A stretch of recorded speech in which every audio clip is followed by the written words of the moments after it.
They said she shimmered like marble. Each morning before court assembled, the queen was stripped, brushed, and coated in hot wax. Servants dipped cloths in the molten mixture and smoothed it over her skin, layer upon layer, until her flesh gleamed pale and hard. When she stepped into the hall, courtiers gasped. She did not look alive. She looked carved. Her eyes stared through a frozen mask. Her lips barely moved when she spoke. To kneel before her was to kneel before something half human, half idol, a woman who had decided her body was not enough. The chronicles whisper that children cried when they saw her. Priests called her blasphemous, yet the queen persisted day after day, burning herself with wax to perfect her illusion. Why? Was it vanity, madness, or a secret ritual meant to bind her to the saints she imitated? And if the wax cracked, what would be revealed beneath? The records are sparse, yet consistent. Court scribes describe their queen's mornings with disturbing detail. The cauldrons of wax, the smell of resin, the hiss as attendants spread it across her body.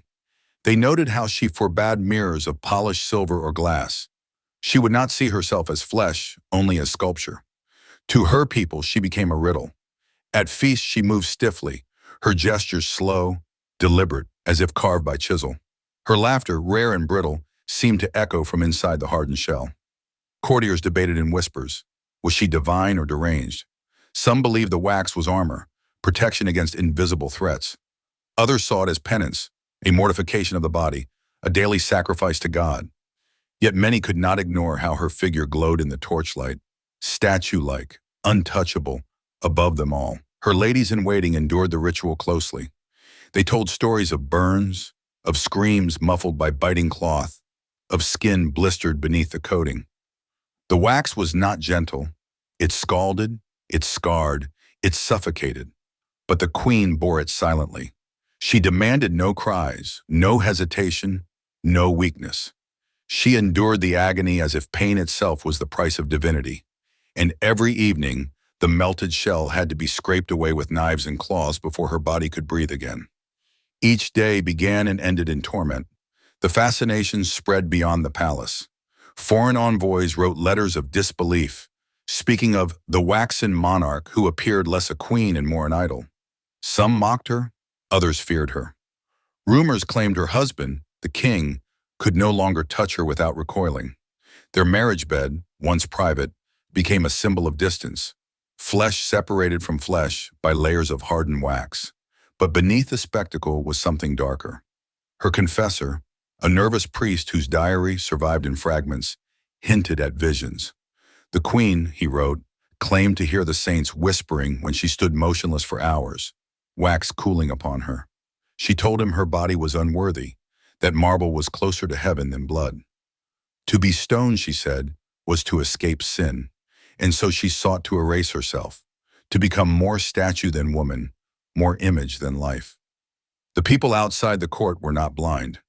Commoners who only glimpsed her during processions began calling her the idol queen. Children hurled pebbles at her carriage, daring to see if she would crack. When none did, awe and terror grew. They began whispering that she could not bleed, that perhaps she was no longer mortal at all. And yet no law, no decree, no record explains how this obsession began. Was it born of vanity, of devotion, of madness? We only know the results. A queen who burned herself alive in ritual each morning, so that when she entered the cathedral, she seemed more relic than ruler. But court chronicles also speak of something more sinister. As the years went on, her body changed. Beneath the wax, servants found lesions, rashes, and patches of skin that never healed. Some whispered her flesh was rotting, that the wax was not decoration, but concealment, that she wore it not to look holy, but to hide what was becoming monstrous. The court tolerated it, the king ignored it, the church feared it. For who would dare strip the queen of her chosen form? To do so was to risk revealing not a monarch, but perhaps something inhuman beneath. By the time a decade had passed, the wax no longer seemed like ritual. It was her identity. The queen of flesh had vanished. In her place stood a figure more statue than sovereign, each day sculpted anew by fire and resin. Servants began to note how she no longer reacted to burns. When molten wax splashed across her arms, she did not cry out. When a cloth tore skin away with the hardened shell, she did not flinch. Pain, they whispered, had abandoned her. Some thought this proof of sanctity, that she had transcended the body. Others saw it as horror, that she was no longer entirely human. It was then that her chambers began to stink, not of perfume nor beeswax, but of something acrid and sweet, the odor of rotting flesh sealed too long without air.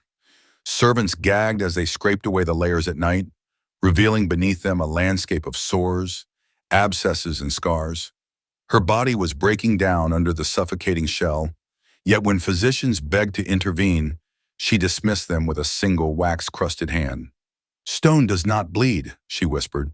"Neither shall I." The king could not endure it. He moved to distant halls, preferring mistresses to the waxen effigy that once shared his bed. But he did not strip her of power. Whether out of fear, superstition, or the sheer grip she held upon the people, he let her continue. And so she ruled, attending councils stiff and gleaming, her eyes blank behind layers of resin, her voice muffled and strange, like words echoing through a cavern. For the people, she became myth. Pilgrims flooded the capital. Mothers lifted infants to touch her robes, believing a drop of melted wax upon their children's foreheads would ward off illness. Merchants carved figurines of her likeness, miniature statues with painted wax coatings, sold in markets as talismans. When drought struck, villagers processed to the palace gates, chanting prayers to their living idol. The church protested, but their voices drowned in the noise of devotion. But inside the palace, reality grew darker. Servants confessed in later testimonies that rats were drawn to the queen's chambers, gnawing at flakes of wax that peeled from her skin. Some swore they saw movement beneath the hardened coating, as if worms had made her body their home. One maid claimed she saw the queen's breast collapse inward when the wax cracked, revealing a hollow cavity where flesh should have been. She was dismissed for blasphemy, but she was not the last to say it. The confessor's diary grows frantic in these years. His handwriting shakes, his words unravel into pleas. He writes of nightmares in which the queen stood motionless, her waxen body towering over him, dripping molten tears from hollow eyes. He begged her to cease, to let go of the ritual, to confess her sin. But she only smiled, an unnatural stretch of stiffened lips, and told him she was closer to heaven than he could ever dream. In the great cathedral, where statues of saints lined the nave, people began to compare her directly to the holy figures. But unlike stone, she moved. Unlike relics, she breathed. And so a terrible thought began to fester among her subjects. If saints could be carved into images of eternity, could not a queen carve herself into one as well? They no longer saw her as human. They saw her as a bridge, half mortal, half divine. Yet the burden of her obsession was not hers alone. Each morning, attendants were forced to scald their hands in the molten wax, spreading it across her failing body. Many went blind from fumes. Some collapsed from burns. They were replaced swiftly, for there were always more desperate peasants willing to risk torment in exchange for royal favor. The palace itself became a furnace, its corridors choked with the scent of beeswax, its floors slick with hardened drippings. Then came the night of the feast. Chroniclers describe it in hushed tones. A banquet held in her honor, where nobles gathered from across the realm. She entered, shining as always, her body sealed in gleaming layers. But when she raised her goblet to toast, the wax around her hand fractured. A shard fell into her wine. Those seated closest saw the truth beneath. Not skin, not bone, but black, shriveled tissue, as though her hand had long been mummified beneath its casing. Gasps rippled across the hall. The queen did not react. She simply lowered her hand, drank deeply, and continued speaking as though nothing had occurred. From that moment, whispers turned into terror. Some believed she had already died, and what remained was a puppet of wax animated by forces unholy. Others believed she was alive but cursed, her flesh consumed by rot yet sustained through her devotion. The king himself stopped attending public audiences with her. Diplomats returned home muttering that they had supped with a corpse, and still she endured. The last surviving records suggest her body could no longer be cleansed at night. The wax had grown too thick, her skin too fragile. Attempts to scrape it away tore her open, spilling pus and rot. So the layers were left. Day upon day, more was added, until she became encased in a permanent shell. Movement slowed to a crawl. Her breath wheezed through cracks in the hardened mask. Her eyes, once sharp, became two dull marbles, staring from behind translucent resin. Her attendants feared she would suffocate, but she claimed she did not need air as mortals did. "Saints breathe eternity," she whispered. "So shall I." And then she stopped leaving her chambers. No more councils, no more processions. She stood for hours in the candlelight, arms lifted like a statue of the Virgin, while servants poured wax over her shoulders until she seemed more calm than woman. Pilgrims still gathered at the gates, but fewer saw her. Her myth grew, but her body withered in silence, until at last she vanished. One morning the attendants found her chambers empty. The bed was untouched. The wax cauldron still steamed. But the queen was gone. Some claimed she had been entombed in the cathedral, sealed upright in a hidden niche among the saints. Others swore she had collapsed into shards of wax and bone, swept away before dawn to preserve her legend. The truth was never recorded, only her absence remained, and so her reign ended, not with death proclaimed, but with silence, a silence heavier than any tomb. When the queen disappeared, no proclamation was made. The court, bound by fear and secrecy, simply erased her name from daily speech. One morning she was absent, and by nightfall it was forbidden to ask where she had gone. Her throne remained empty, draped with cloth. Her chambers were sealed, the air still thick with the reek of wax. The people, however, did not forget. Pilgrims still arrived at the palace gates, demanding to see their living idol. When told the queen was in retreat, they wept and prayed harder. Rumors spread like wildfire. Some claimed she had ascended, body and soul, into marble sainthood. Others whispered she had been buried alive within the cathedral walls, her waxen figure mistaken for stone by generations to come. A few dared to tell darker tales, that she had melted, body dissolving into a pool of wax and rot, which servants swept into buckets and poured into the palace furnaces. The king did nothing to dispel the rumors. He ruled alone, though many whispered he had lost authority the moment his queen became a relic. His face grew lined, his eyes hollow. Some said he feared the truth more than anyone, that he knew what had become of her, but dared not confess it. To admit her fate would be to admit that the realm had worshipped corruption, that saints had been mocked by the image of a rotting body coated in wax. The church, desperate to reclaim control, denounced her in sermons. They called her an idolater, a blasphemer who sought to rival God's saints with her own false body. But the people resisted. In villages, women lit candles before crude wax figures in her likeness. Children played with dolls coated in resin, believing them to be charms of protection. Stories grew with each telling. The queen who never died, the queen who became eternal, the queen who would one day return encased in perfect marble. Her legacy twisted into paradox. To the faithful, she was proof that devotion could elevate flesh beyond death. To the fearful, she was a warning that obsession with purity devours the soul, leaving only a shell. And to the court, she was a curse. Servants who had handled her body vanished mysteriously, their families left without explanation.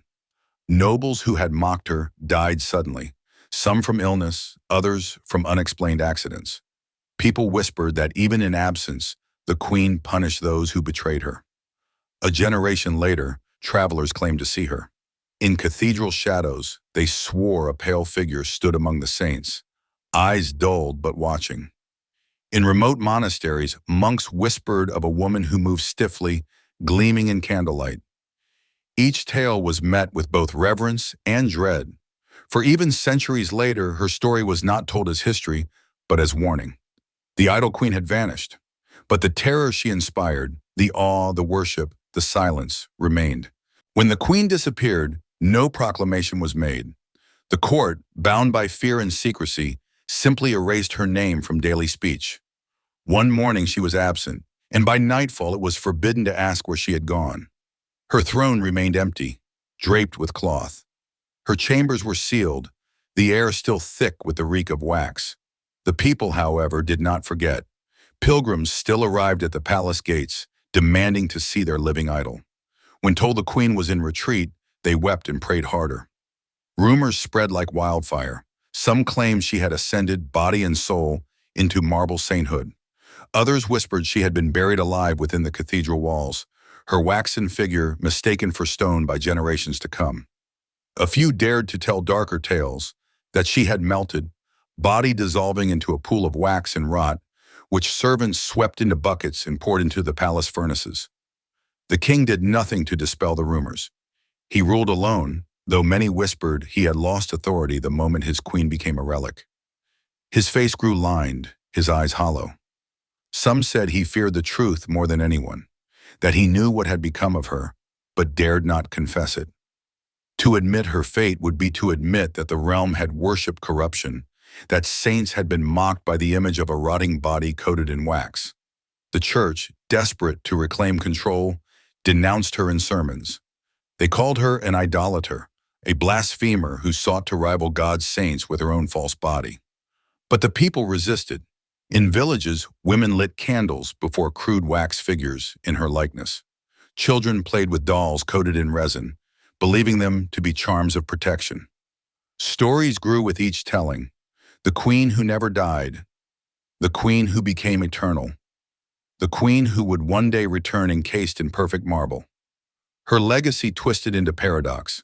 To the faithful, she was proof that devotion could elevate flesh beyond death. To the fearful, she was a warning that obsession with purity devours the soul, leaving only a shell. And to the court, she was a curse. Servants who had handled her body vanished mysteriously, their families left without explanation. Nobles who had mocked her died suddenly, some from illness, others from unexplained accidents. People whispered that even in absence, the queen punished those who betrayed her. A generation later, travelers claimed to see her. In cathedral shadows, they swore a pale figure stood among the saints, eyes dulled but watching. In remote monasteries, monks whispered of a woman who moved stiffly, gleaming in candlelight. Each tale was met with both reverence and dread, for even centuries later, her story was not told as history, but as warning. The idol queen had vanished, but the terror she inspired, the awe, the worship, the silence remained. For decades after her disappearance, whispers persisted in the corridors of power. They were not recorded in official chronicles, but hidden in private letters, marginal notes, and secret diaries. These fragments, dangerous to speak aloud, suggested that the truth of the queen's end was known, but deliberately concealed. One letter, discovered in the archive of a minor noble, tells of a night when a group of attendants attempted to break through her waxen shell. The wax had hardened to stone, suffocating her. They claimed she no longer ate, no longer drank, only stood for hours while wax was poured over her. So in desperation, they tried to peel it away. What they found beneath was no longer human. Her body had collapsed inward, flesh shriveled and dark. Bones jutted like broken beams within a decaying frame. The queen screamed, but the sound was muffled, as if it came from deep inside a tomb. The attendants fled in terror. Days later, all of them vanished. Whether by exile, execution, or curse, no one could say. Another fragment comes from the confessor's final writings, found in a monastery centuries later. He described a night when the queen demanded he seal her in wax completely, covering even her mouth and nose. He refused, begging her to relent, but she struck him with a brittle, resin-coated hand and commanded him to obey. He fled the palace that night and never returned. His final note read, "She is not of us. She longs for eternity, but eternity will not have her. If she succeeds, we are all damned." Some secret accounts claimed her body was moved to the cathedral after death or disappearance and placed within a hollow statue of the Virgin. Generations of worshippers may have prayed unknowingly to her corpse, encased in layers of wax and stone. Others argued the palace destroyed her remains in fire, melting her into nothing but smoke, though the servants who claimed to witness it swore they heard her voice crying from the flames. Perhaps the most chilling testimony came from a later queen who occupied the same chambers. She wrote in her private diary that at night she sometimes smelled resin burning, though no candles were lit. At times she awoke to find wax droplets hardened on the floor near her bed. And on one occasion she dreamed, though she swore it felt more real than waking, that a pale figure stood at her bedside, lips sealed with wax, eyes staring with frozen devotion. Historians dismiss these stories as exaggerations, symbols twisted into legend. Yet the silence of the official records is louder than words. For an entire reign, a queen coated herself in wax until she no longer seemed human. And then she vanished. No body, no tomb, no certainty. Only fragments of horror scattered across time. The testimonies do not agree on how she ended, but they agree on one thing: she chose it. Whether through madness, devotion, or despair, the queen embraced the shell until the shell consumed her. And perhaps that is why the chronicles fall silent. Not because the truth was lost, but because it was too dreadful to admit. They said she shimmered like marble. But statues do not vanish. Statues do not scream. Statues do not leave behind only silence. The idol queen remains one of history's most unsettling mysteries. Her life and disappearance an open wound in the chronicles of the 14th century. To some, she was a saint who sacrificed her body for transcendence. To others, a blasphemer who mocked the holy with her grotesque imitation. To her court, she was both nightmare and necessity, a figure who demanded worship even as she decayed. But history does not remember her as a woman. It remembers her as an image, a shell, a mask of wax that grew thicker and heavier until it consumed her. Whether she rotted beneath or ascended or was entombed, no one can say. What remains is the vision, a queen who refused to be flesh, who chose to be statue instead. And this vision lingers. For in every cathedral, in every museum, in every marketplace where idols are sold, people still kneel before figures of wax, stone, and metal. They still believe in the power of images. They still long for perfection carved out of imperfection. And they still forget that behind every idol there is a shadow, the flesh it replaces, the decay it conceals. The question is not whether the queen succeeded. The question is whether we have ever stopped repeating her ritual. Every painting that hides a wrinkle, every cosmetic layer hiding scars, every monument built to disguise mortality, every attempt to appear unchanging, unbroken, eternal. Is it not the same impulse, the same madness that drove her to burn her skin each morning, to build a shell that suffocated the body within? Perhaps she was not an anomaly. Perhaps she was a mirror, a warning of what humanity does to itself when it worships the illusion of perfection. And so when you next stand before a statue in some silent cathedral, ask yourself, is it only stone you see? Or is there something else inside? Something that once lived, once breathed, once begged to be remembered? The idol queen's legend ends in silence. But silence does not mean death. It means that somewhere in shadow or memory, she still stands, watching, gleaming, waiting. Because the most terrifying part of her story is not that she became a statue. It is that we still kneel before statues every day, never asking what lies beneath.